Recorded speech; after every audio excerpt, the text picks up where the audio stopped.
North Carolina quarterback Drake Maye has had quite the draft process. Some people think he will be a great quarterback in the NFL, while others think he will be the next disappointing North Carolina quarterback. For the crowd that thinks Drake will be a great player, they'll point to the insanely high highs that not many NFL quarterbacks can achieve, while the other part of the NFL draft community that thinks Drake Maye will be a disappointing player will point to almost routine plays that he misses and point to bad interceptions, like this one against Minnesota for example. There's no excuse for this play as Drake throws it directly to the defensive player, but not just within this Minnesota game, but all year, there were insanely high highs from Maye that makes you think he will be a future star in the NFL. And when you have as many high highs as Drake Maye does, followed by uncharacteristically low lows for a prospect of this magnitude, well, it's simple. Drake Maye's tape is like riding a roller coaster. But which player will we get at the NFL level? Well, we're going to dive into the tape and break everything down in today's video, meaning the good, the bad, and the ugly from Drake Maye. Now let's begin. Despite a rather, bad stat line of 16 of 36 for 209 yards and 1 touchdown and 1 interception, there were a few big throws within the Clemson game. The first was on 4th and 6 just 2 minutes into the game. Clemson is running cover 1 rat and Drake goes for the home run and completes a pass for 43 yards to fellow 2024 draft prospect Tez Walker. However, this wasn't on a standard college corner. This was on first-round prospect Nate Wiggins, and Nate played this route as well as you can. He sees by Tez's third step that it's a go route, and there's no time for messing around on a go route, and Nate also uses the boundary very well here to his advantage, and uses it as a second defender, but Tez flat out beats him, and Drake tosses in a dime where only his guy can get the football. Nate ran a sub 4.3 40 at the combine, and this was absolutely a big time throw by Drake when you factor everything in on this play. But for as good as that play was, the interception on the final offensive play of the game for North Carolina was pretty bad. They were down 11 with 2.5 minutes left in the game with UNC running mirrored curl routes, and Drake really doesn't go through a progression here at all. At this point in the game, Clemson doesn't want to give up any big plays, so you can see how far off their guys are playing at the line of scrimmage, and Drake more or less takes the snap, drops back, and fires again to Tez Walker, this time with Nate reading the play and securing a game-sealing interception. When you slow this down frame by frame, you can see that as Drake is coming to the top of his dropback, Nate is already breaking on the ball and he knows he has an interception if he can secure the catch, which he does and ultimately gives Clemson the win. The 1 touchdown Drake threw in this game was in the first quarter, and it's one of the best plays you'll see, whether it's from Drake or whether it's from one of the best quarterbacks in today's NFL. North Carolina is running a Dino concept where the receiver at the bottom of the screen is running a deep over or Dover route, and the receiver at the top is running a deep post. Clemson is sending a blitz, and while Drake is under pressure, he is keeping his eyes down the field and sees Nate Wiggins go with the deep post route, and with Wiggins going on the deep post, he knows if his guy can beat the safety on the Dover route, he has a big play. But do you understand how insane this throw is from the 42-yard line with the receiver on the 16-yard line to throw it to the pylon and have him run under the ball and make a play? There's not many quarterbacks in today's NFL that can recognize the corner going with the number 1 at the top of the screen, realize he has a guy open downfield, and then have the physical ability to make this play. Oh, and this was while a Clemson defender was practically coming untouched for a free shot at Maye. Yes, there's times on tape where Maye telegraphs his throws, and there's times where he misses throws due to poor footwork, but due to the insane high highs there are with him, this is a big reason why I am such a supporter of Drake. Focus on what a player can do versus what he cannot do is a big thing in the NFL draft process, and there's maybe 10 guys on the planet that can make a play like this. And if you have a guy who can do this, then it's on you as an NFL coaching staff to be able to maximize what that player can do to get the absolute most out of them on every single Sunday. Back down the down part of the roller coaster, and we have a first down with 4 minutes to play in the first half with the game tied at 7. This pass is incomplete, but the receiver was NFL open, and the frustrating thing about this play was Drake has to lead his guy more to the sideline. Drake has to lead him outside, and he has to lead him to where he can catch this in stride and get his foot in and get a first down for UNC. 1 foot in college, 2 feet in the NFL for anyone wondering. But inexplicably, he throws the ball inside and the corner gets a free hard hit on the receiver that should have never happened. Whether Drake's receivers in the NFL are Terry McLaurin, Jahan Dotson, or guys like Kendrick Bourne and Pop Douglas, they're not going to like taking hits like this. They're not going to like taking hits on simple passes that every starting quarterback in the NFL should be able to make. And if this seems harsh for ball placement being a little bit off, well, if coverage were tight from the beginning as the corner took a few steps back as the ball was getting snapped, this little bit of inaccuracy is a difference between a first down to move the sticks and a pick six at the NFL level.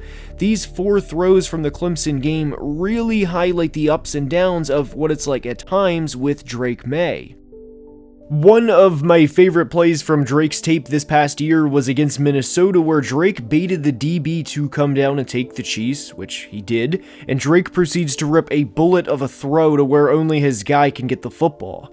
Minnesota comes out in a quarters look, and the safety on the field side comes down to take the Dover route, while the number 1 receiver, counting from the outside, runs a deep post, and because of the angle the receiver is running, combined with no help over the top for the DB defending the deep post, this is as free of a shot as you're ever going to have.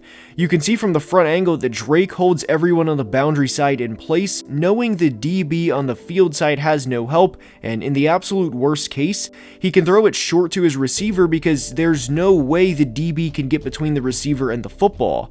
This was an example of using eye manipulation for a big gain, and this is an NFL play from the start.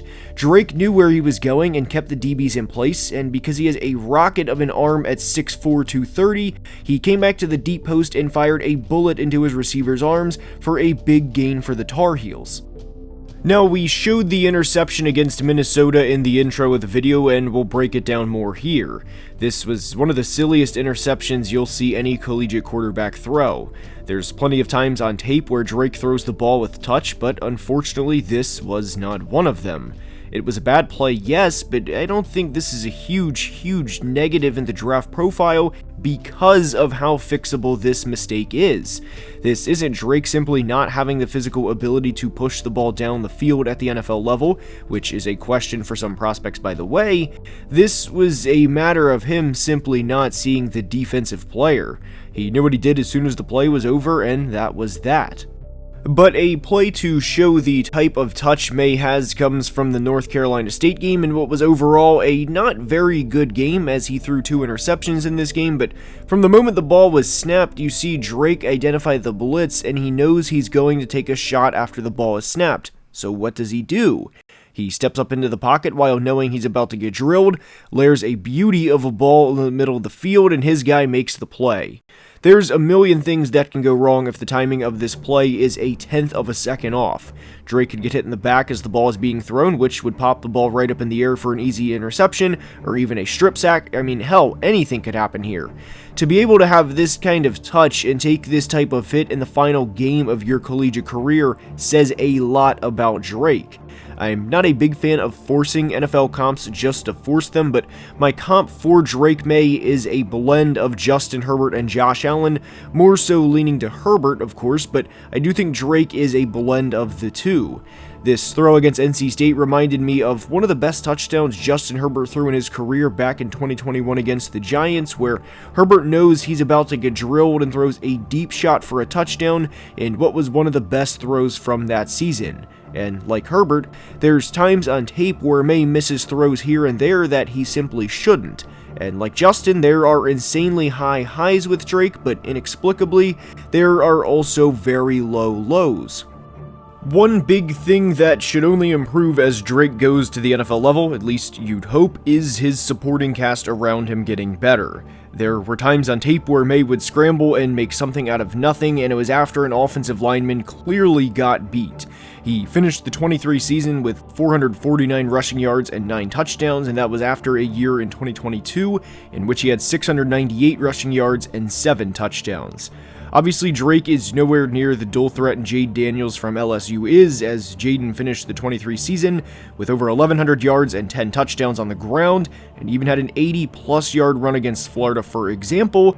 But I think at times Drake's rushing ability is taken for granted in the sense of, yes, people know he can occasionally tuck it and run, but there's not a lot of discussion past that.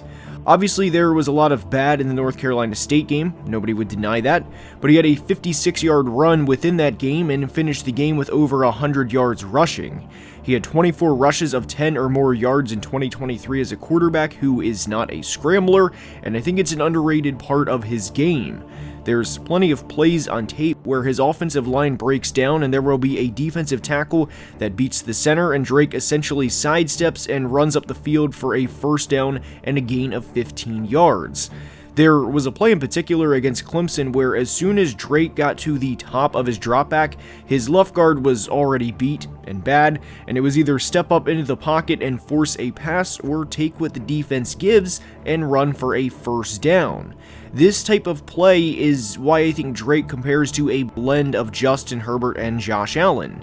Justin will occasionally step up and run, and you'll see that a few times per game, where Josh, on the other hand, just ran for 15 touchdowns in 2023, and has 2 seasons in his career with over 750 yards rushing. Obviously, I don't think Drake will ever be that type of dual threat, but I think he can rush for 400 or 500 yards in a season, which would be somewhere between where Herbert and Allen usually are. And one thing that I love that Drake does in the run game is he protects himself more than you think. Most of the time, he's not taking on a 230-pound linebacker with his shoulder down, trying to gain an extra yard in a Week 12 game in the middle of the second quarter like Josh does. Does Drake take hits when he runs? Absolutely, yes, it's football. Hits are going to happen. But there's times where you can be smart about the hits as a quarterback, and I thought Drake was smart about the hits he took during the 23 season. He'll go out of bounds, he'll slide, and he will protect the football.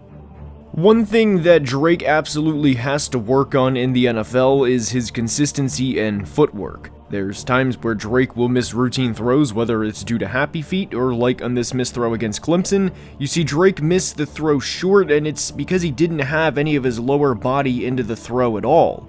It's no different than you standing right now in place trying to throw a ball across a room, or just attempting to throw a ball as far as you can without moving your feet. You can say these misses are red flags, but to me I think it boils down to a few things. How much of it is coachable and how much can an NFL coaching staff fix? And I think the answer is very favorable, and I think these are easy fixes. If a team is taking Drake Maye in the top 3 of the draft, then they have a plan for him. This is not a 6th round developmental pick that has physical tools that, oh, well, if he works out and we have a gem in our hands, awesome. No. This is a player that's going to be the sole focus of a lot of people in an NFL organization. I refuse to believe that with all of the resources an NFL team has, combined with the flashes that Drake Maye shows on tape, both physical and mental at times, like the play against Minnesota for example, that Drake won't be a successful NFL quarterback for a long time.